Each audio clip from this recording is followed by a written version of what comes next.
Born on June 22, 1921, Roscoe R. Nix rose to become a highly educated man, a civil rights leader, and an advocate for equal education.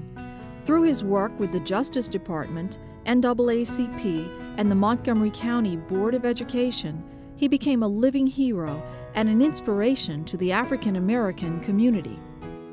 He was an activist in civil rights for Black Americans, whose rights were being trampled in all too many cases. He is absolutely a change agent. He sees something that needs to be fixed, that needs to be focused on. He jumps in with both feet. Roscoe always kept his head. He was always smart. He was always reliable. And he was always fiercely on the side of a more just society. He fought for the students. He fought for their rights to have a quality education so that they could grow up to be what they wanted to be. He fought for them for their dreams and told them to dream and to work toward those dreams. We should feel very proud that the school has been named after him, someone who has been a very strong advocate for education, not only for students in early childhood, which are the students that we will be working with, but for students K through 12 in the county. In naming a primary elementary school after Roscoe R. Nix, Montgomery County honors this man for his never-ending passion for education and civil rights.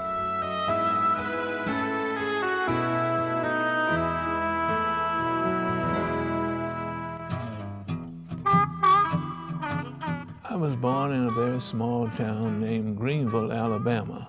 I think the population was maybe 5,500.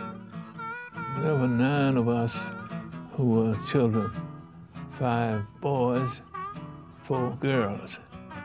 And all of us went to college.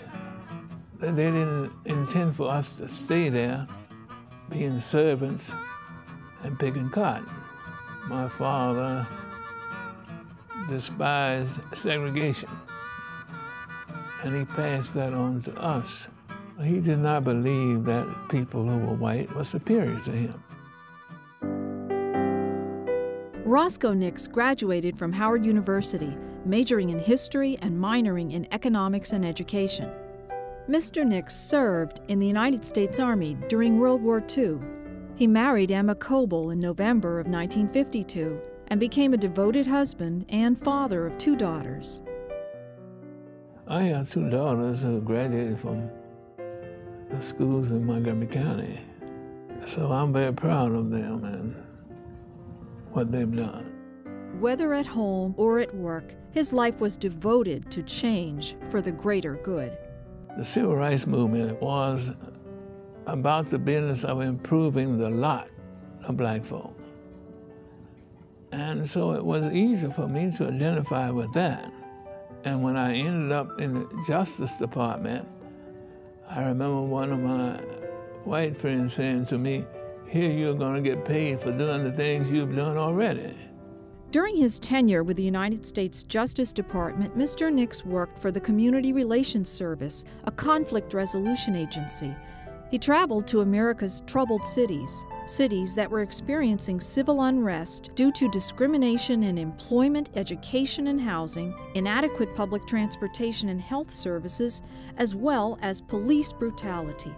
The riots that were breaking out, this would be an occasion for us to put these disaffected people in touch with people in power.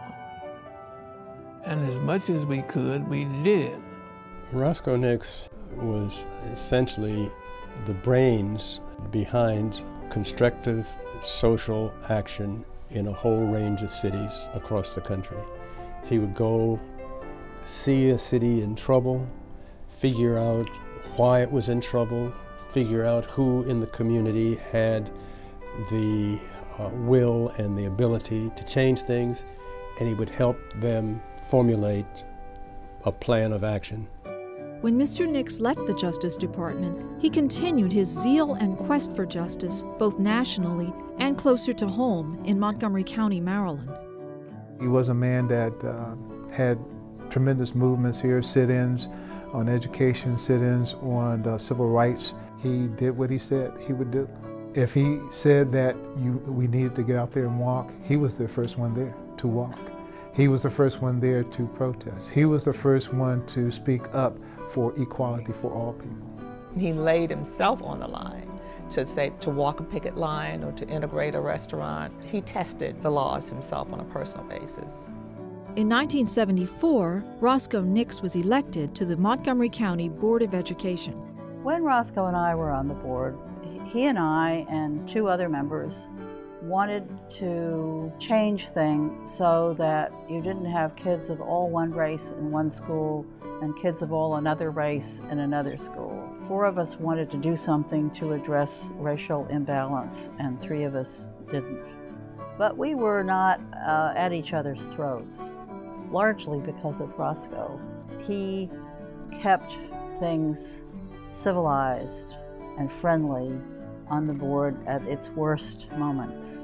He had a talent for graciousness and forgiveness and understanding of people who are different from himself. One thing you learn from Roscoe is that ego is the enemy of effectiveness. His ego was simply not engaged in these struggles. He saw things in terms of the goal and the objective, and not in terms of himself. Mr. Nix continued his community and civil rights work by joining the ranks of the NAACP, becoming the president of the Montgomery County local branch and serving in this capacity for a decade. The NAACP was not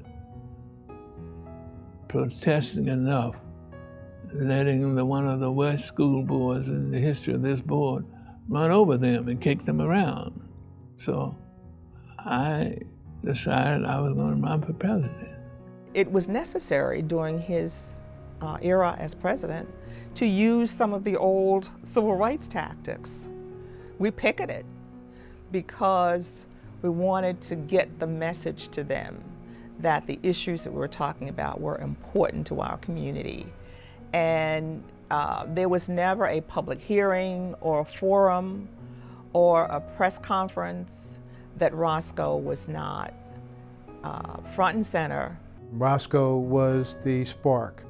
He was really the link, the fire that was needed for the Montgomery County branch of the NAACP to go forth in the community, to make it one of the leaders of the fight for education, for housing, for economic development. Because number one, he inspired other people to do things. He knew the national debate. He knew what needed to be done to truly implement Brown versus Board of Education. His voice was always present. So I think that whatever decisions were made during that decade certainly had his name and his mark on it. We always looked to him because we felt that he had the kind of wisdom, the kind of foresight, the kind of thoughtful decision-making process that we so much admired. We're here today to celebrate.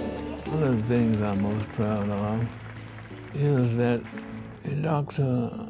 Owen Nichols and I formed the African American Festival for Academic Excellence.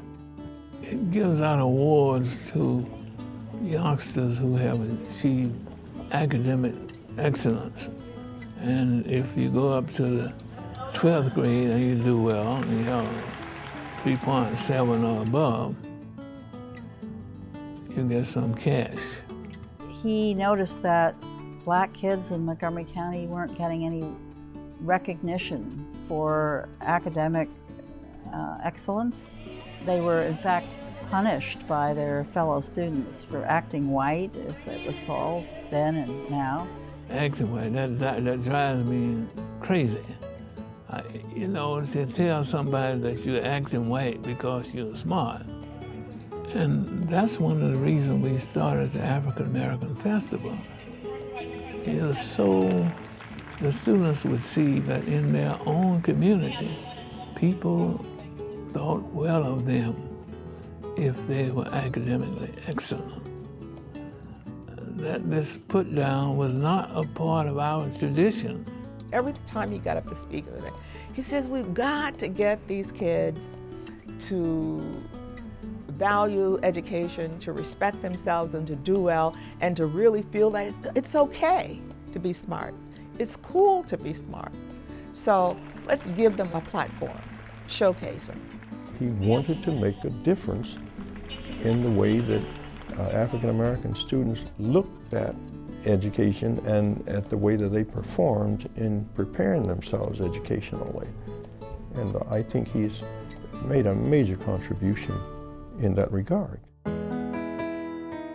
Located in Silver Spring near Mr. Nix's home, the Roscoe R. Nix Elementary School proudly stands as a testament to this great man's standards of excellence, his public service, and social activism. Roscoe Nix is a primary school, grades pre-K through 2nd grade, and he wants us to be looked at as a showcase and a flagship school for the county. He wants us to make sure that we have high expectations for the students, irregardless of where they come from. I'm honored, and as I've said, I don't know anybody in Montgomery County who would want to be in my place. They have a school named after them. And the naming of the school is one way of crediting him with what he has done for education in Montgomery County. He's a role model to me because of his humanity. And he stood for civil rights. He stood for the fight for all. Roscoe has never remained silent. He has never, ever not done the things that he believes need to be done. He does them quietly, he does them skillfully, he does them relentlessly, and he does them without any need for acclaim or applause. For you as a child, when you walk through that door, you will know that your school is named after a man who knows no failure. Only success is an option here. And you have to know as a student in this school that you have to live up to Roscoe R. Nix's name.